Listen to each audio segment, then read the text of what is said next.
जय श्रीराम भावांनो.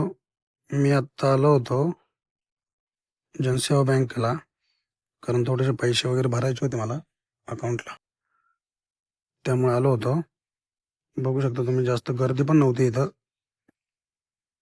आणि इथला एम्प्लॉई वगैरे सगळे स्टाफ पण वगैरे सपोर्टिव्ह होता, खूप छान होता. आणि मला आज पैसे भरायचे होते थोडेसे, त्यामुळे मी आलो होतो. हे बघा तुम्ही, इथं सरस्वतीची मूर्ती वगैरे लावली होती, आणि बँकेचं वातावरण पण सगळं चांगलं होतं बऱ्यापैकी. त्यानंतर मला पेन लागत होता, पेन तिथं नव्हता, त्यामुळे मी तिथे एका दुसऱ्या माणसाला विचारला, सर पेन आहे का? तर त्याने लगेच पेन दिला मला. म्हणजे एवढे तिथले माणसं बी तिथले एवढे सपोर्टिव्ह होते, खूप सुंदर. लगेच मग मी बँकेचा फॉर्म वगैरे भरायला घेतला, बँक डिटेल टाकून लगेच. आजोबा म्हणतो ते मला पण फॉर्म भरून द्या. आजोबांना म्हटलं चुकल तुमच्याकडून, थांबा मी भरतो फॉर्म तुमचा. ते म्हणतो ते भरतो, पण मी म्हटलं नको नको, मी भरतो तुमचा, थांबा म्हटलं. मी माझा पहिला भरला, आता त्यांना पण फॉर्म भरून दिला. का आता काय, आता करावी लागते थोडीशी मदत वयस्कर माणसांना, काही गोष्टी समजत नाही. त्यामुळे मी पैसे वगैरे भरून लगेच पावती वगैरे भरायला काउंटरला गेलो. काउंटरला पैसे वगैरे दिले,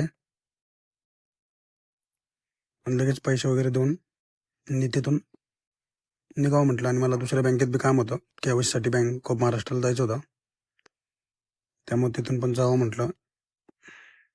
त्यामुळे इथून लवकरात लवकर काम उरकून लगेच मी बँक ऑफ महाराष्ट्राला आलो. बँक ऑफ महाराष्ट्राला आल्या आल्या बघितलं त्या बाईचा भोंगळा कारभार एकदम.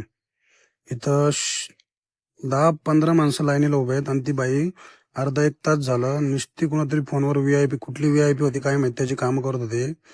आणि आमची कामं सोडून इथं लाईनीला 50 जण उभी आहेत, त्यांची कामं सोडून दिली. आणि बाकीचे तिचं तिचं चाललंयच बोलणं, काय ये क्या कर रहे हो, क्या कर रहे. परत त्या आतमध्ये कॅबिनमध्ये जाऊन परत ती 20-25 मिनिटं कॅबिनमध्ये, म्हणजे मिनिमम 1 घंटा तरी त्यांनी टाइमपासच केला असेल नुसता. हे असले कारभार असतात, भोंगळ भोंगळ कारभार आहेत एकदम हे बँक ऑफ महाराष्ट्रवाल्यांचे एकदम. बघा ना तुम्ही, आता किती वेळ ती अशी अशी करायला लागली, कशी कशी करायला लागली, हे बघा तुम्ही, बघू शकता गर्दी बघा तुम्ही. आता सगळे लोक, किती लोक थांबलेले, लाईनला थांबलेले तिची वाट बघत. पण त्या मॅडमचं काय, ती बोलायला बी तयार नाही. रुको रुको रुको 2 मिनिट. अरे क्या आहे हे असला कारभार आहे, कारभार आहे भाई, हे भोंगळ कारभार आहे एकदम. बघा तुम्ही, बघू शकता. बघा तुम्ही, बघा लोक बघा, ती बाई तर बघा, त्या बाईचा तर एवढा राग आला होता तिथल्या लोकांना. लोक म्हणले, मी तिला बोलणारच होतो, पण तिथले लोक म्हणले जाऊ दे जाऊ दे, शांत बस, कशा लोकच काय म्हणतो. त्यामुळे मी तिथलं शांत बसलो थोडासा, म्हटलं जाऊ दे आता, कशाला काय, ती लेडीज तिला कशाला काय बोलायचं. भाऊ कोणीच जाऊ नका.